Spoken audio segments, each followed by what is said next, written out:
Hello, everyone. My name is Mike Patton. I'm the superintendent of schools here in Saratoga Springs. And with me today is our assistant superintendent, Bobby Yusko, and our assistant superintendent for curriculum and instruction, Lisa Cutting. And tonight, we have the opportunity to share our 2024-2025 school year budget with you, provide you with as much details of our budget development process and some of the outcomes, and some of the things highlighting our budget plan for the next school year. So this video will be available on the district website for community members to view between now and Tuesday, May 21st, which is our annual budget vote and board elections. I want to thank the Board of Education, all of our district and community stakeholders who provided feedback throughout the budget development process. And ultimately, our goal is to continue to provide outstanding level of service and support to all of our students throughout our schools. So we're going to jump into the presentation. Our goal is to keep this to about 20 minutes. So community members have access to the budget development process and information so everyone can make informed decisions as when they come out to vote on Tuesday, May 21st.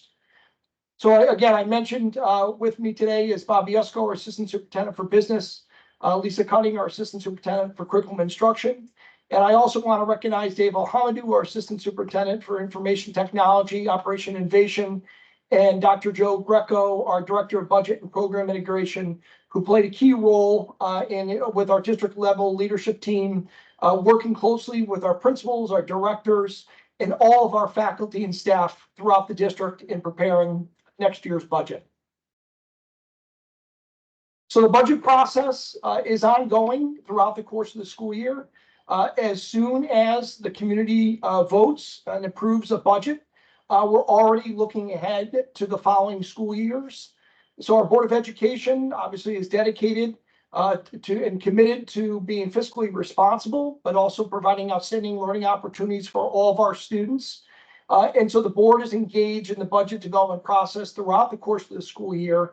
But as you can see from this list of timeline of activities and engagement, not only with the Board of Education, but with all of our principals and our directors, feedback that we receive throughout the school year from our faculty and staff, as well as our bargaining unit leaders, and then feedback from all of you, from our community, from our parents, from our students, that throughout the course of the school year at board meetings, at budget development workshops, we have the opportunity to receive feedback from the community about establishing budget goals and priorities for the upcoming school year. So as you can imagine, the budget development process is very complicated, considering implications when it comes to state aid, establishing the local property tax levy, and managing our current expenditures to meet our student needs. So this process is year-round. We start with a rollover budget in November with the Board of Education. And again, throughout January, February, and especially into March, where our Board of Education meets on a weekly basis in gathering all the information that's possible in making conscientious decisions about our spending plan for the upcoming school year. And then when the state finalizes their budget in Albany right around April 1st. This year took a little bit longer. The state budget was passed and enacted on April 16th.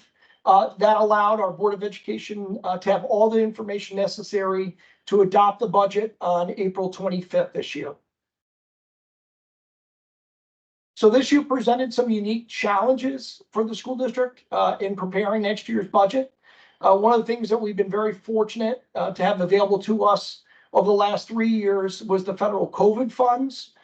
So we were very fortunate to have those funds available to help support staffing and again, some tutoring and after-school programming. There were a variety of things that the school district was able to dedicate for the use of these federal COVID funds, but those funds ended at the end of this current school year, so we had a plan for that. As well as some uncertainty with the revenue that is generated through our state aid. As you can imagine, health insurance in a variety of sectors, not just in the education sector, but across all private sectors, health insurance is a major cost driver for businesses, for corporations, obviously for public schools. So our consortium, which 31 school districts in our region all participate in, saw a 16% increase in health insurance this year.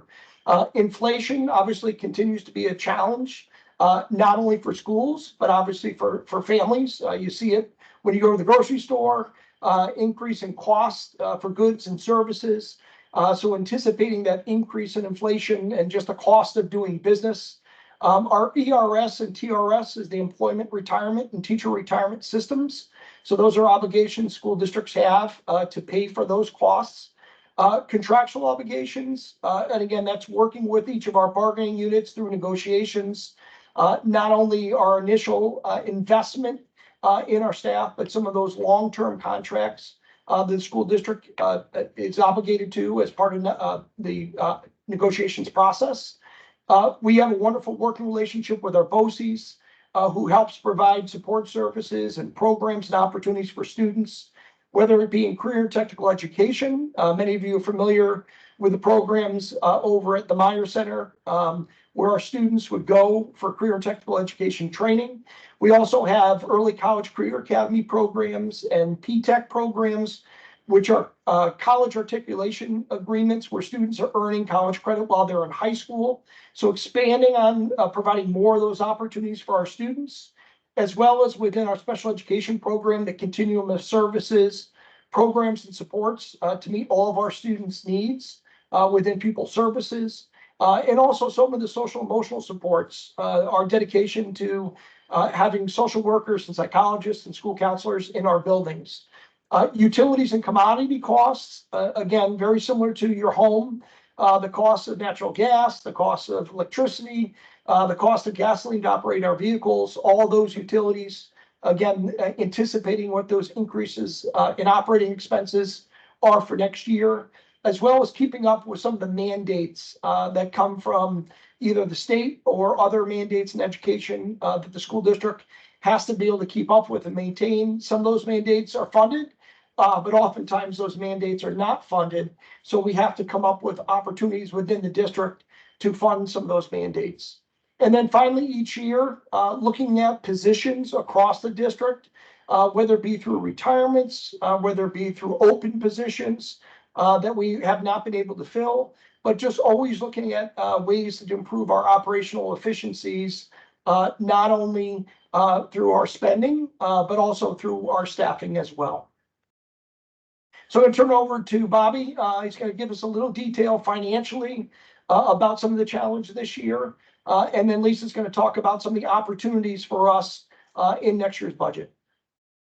Thanks. So many of the items that are actually driving our large budget gap were on the previous slide. So in looking at many of these things on an annual basis, we start with analyzing where we're currently at with the current year spending plan. So for us, in looking at our 24-25 budget, we use our 23-24 current year budget as the starting point. So basically, we look at our 23-24 spending plan and roll it over. So basically, what do the increases look like in a 24-25 budget that reflect all the things that we're currently doing today? And many of the challenges that were discussed by Dr. Patton are reflected here in the categorical budget items under the rollover budget heading. So you can see that salary and benefits in the form of the retirement system contributions, ERS, TRS, our Social Security share, so that's the FICA, and then the health insurance, between the salary and benefit line, that's essentially driving a majority of that increase there. And then following right on down, you can see our contractual items increased just shy of $500,000. Our BOCES commitments increased just over $400,000. And then with items like debt service, that's really the principal and interest that we are issuing as a result of the ongoing legacy project investments that are happening here in Saratoga, as well as some transportation increases, instructional substitute commitments, and then our typical materials and supplies and equipment.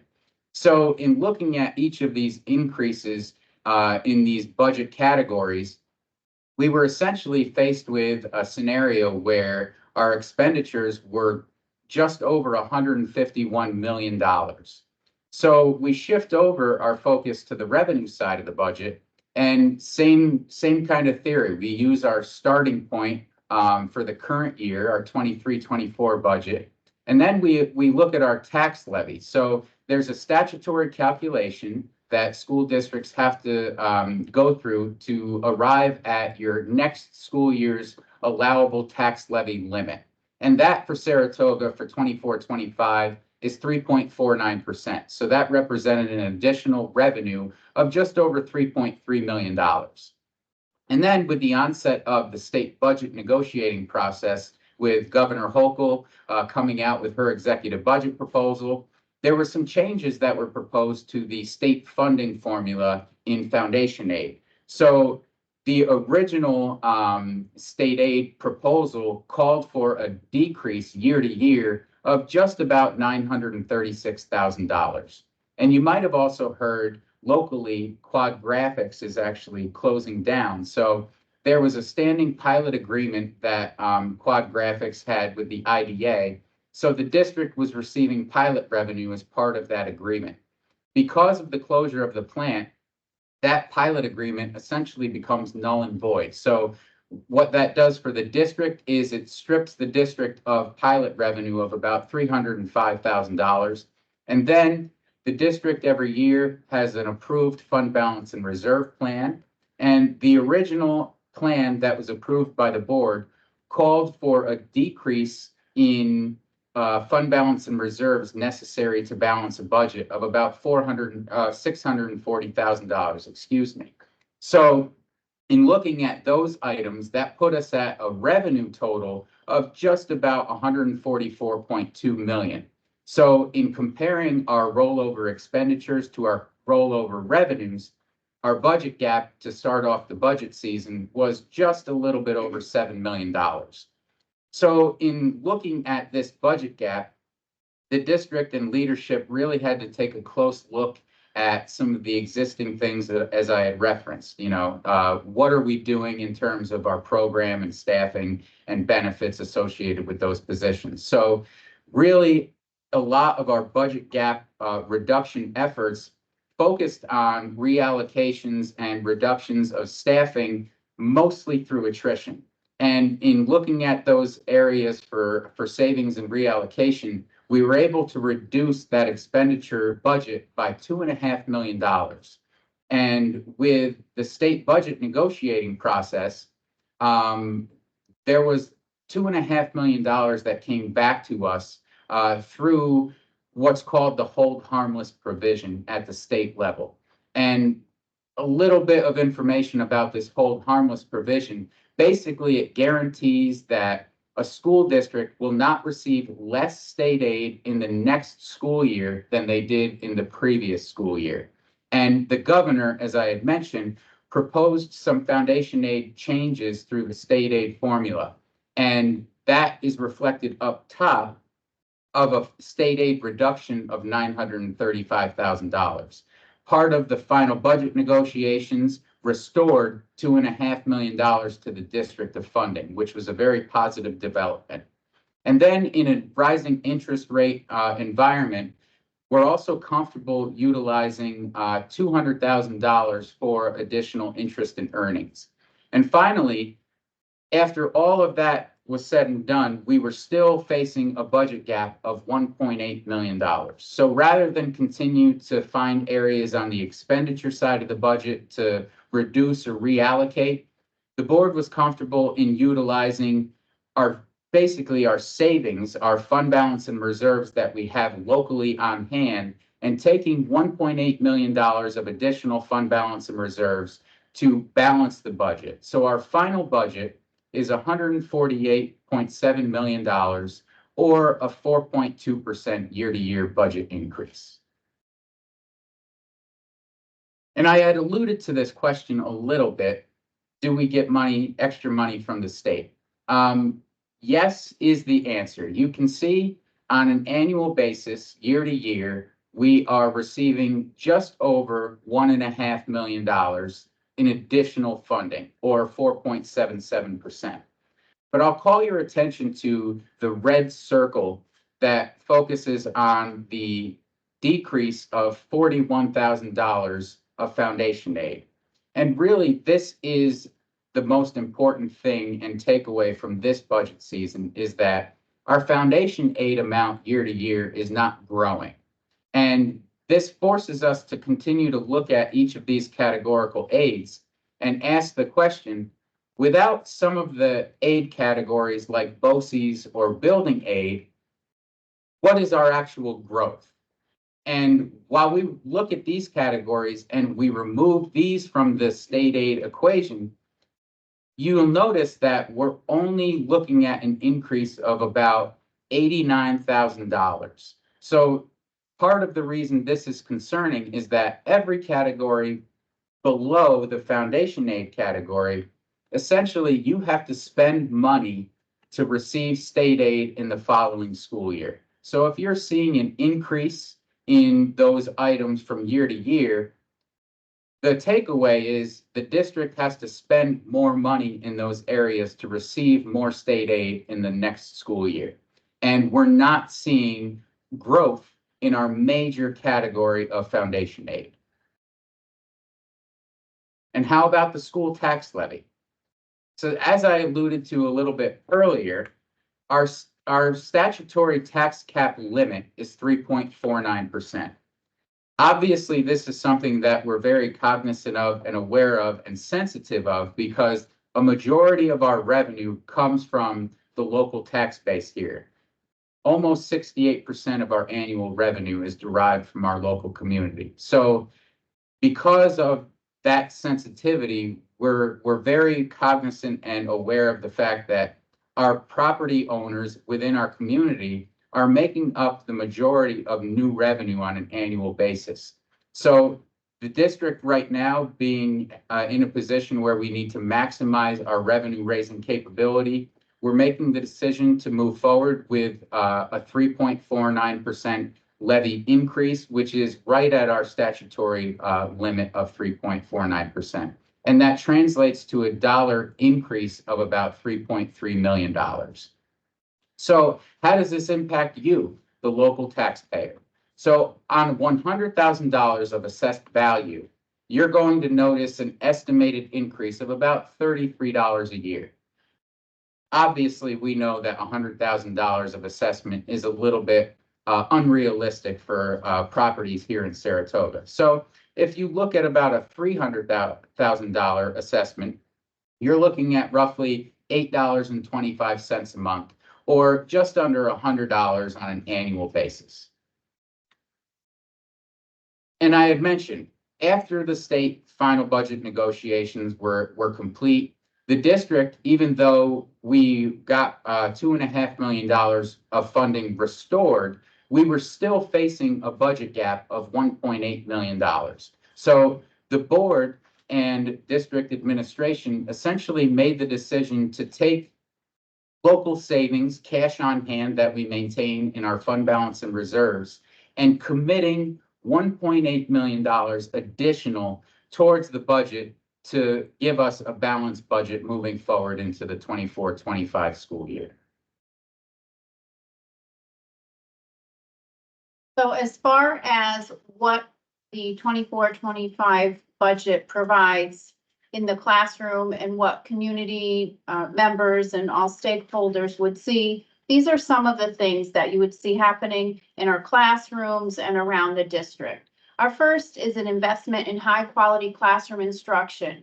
We have systems in place to ensure that we are constantly updating our skills, our content to make sure our students get cutting edge education. For example, we have our K-5 ELA programming that we have really spent a lot of time investing in our teachers with professional development on early literacy instruction so that students are entering our middle school with strong literacy skills.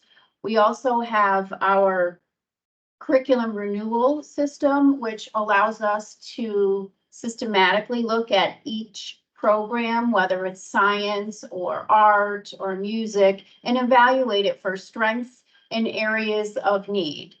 Some of the investments here go toward ensuring our teachers are familiar with mandates from the state and receive the PD, the professional development, in order to implement those requirements in the classroom, such as new 5th grade science and 8th grade science testing, as well as implementing literacy K-12, new literacy briefs. Additionally, we have been able to continue supporting social emotional learning and special education programs and support systems for all our students. We added additional counseling services at Maple Avenue Middle School, and we have been able to continue those supports, which helped transition our 5th graders to 6th graders most effectively, supporting them with that adjustment to a new space and new learning, in addition to evaluating the needs of our special education students and developing particular programs at Lake Avenue this year, which will continue next year as well. At the high school, there's been a creation of an alternative education programming school within a school. This is for students who were very close to graduating, but for some reason were not able to go through this standard program. So this is assisting them in achieving that benchmark so that they can go on and be productive after earning their high school diploma as well. We're fortunate to have added girls flag football this year, which will continue in the future thanks to a grant from the National Football League. So that's been an opportunity for an additional 40 or so students to have that additional connection with their peers, as well as students outside of the district and extracurricular opportunities.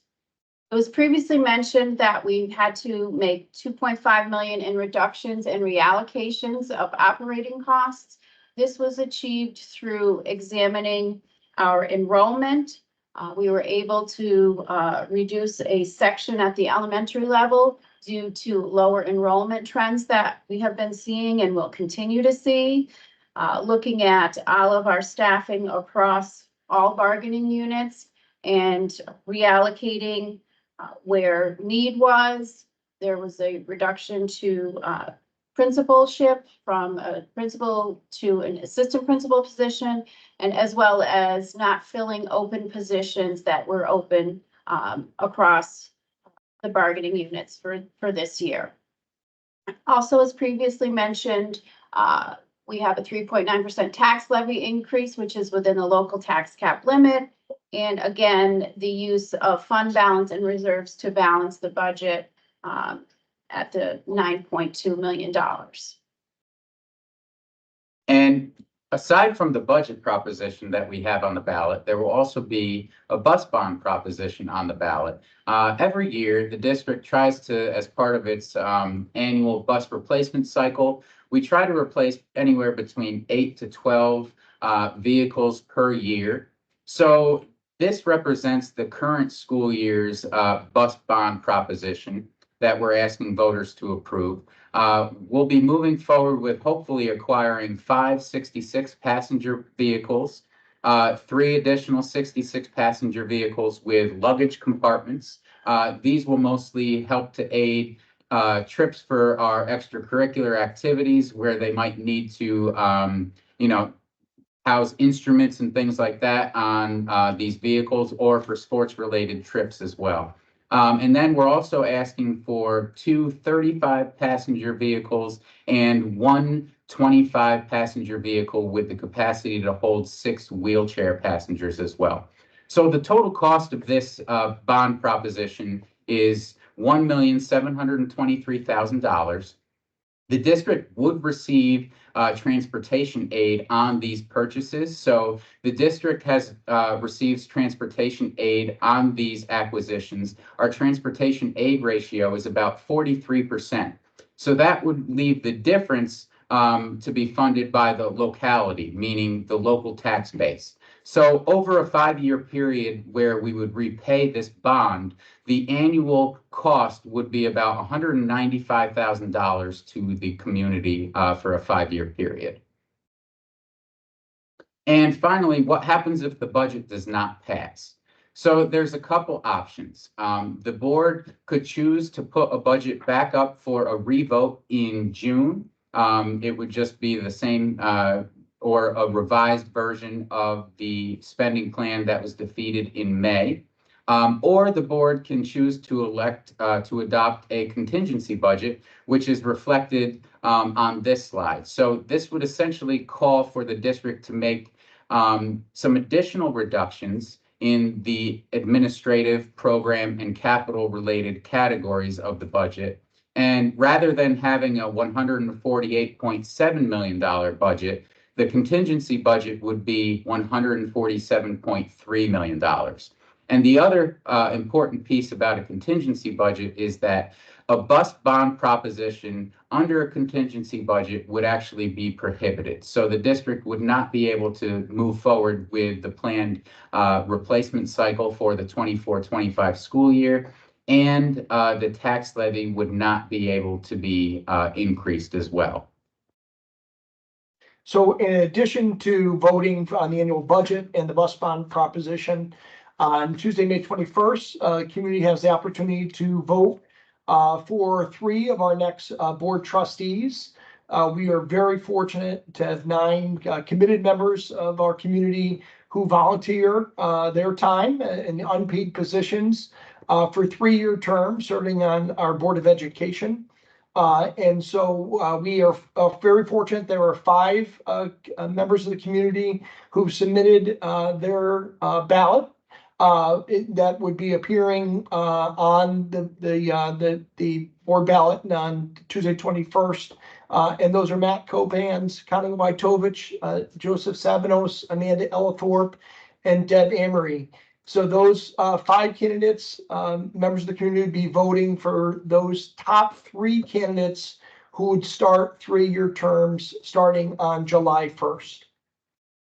And then each year, we partner with the League of Women Voters to host a Meet the Candidates night. So again, if you're viewing this video prior to May 14th, we will be streaming the Meet the Candidates night program live at 7 o'clock, and that'll be in the high school auditorium. So you can attend whether it be in person or you can watch the streaming. And then after the 14th, we'll make sure the video of the Meet the Candidates night is available for the community to learn more about the 5 candidates. So we truly appreciate you spending some time learning about the budget development process and next year's budget proposal.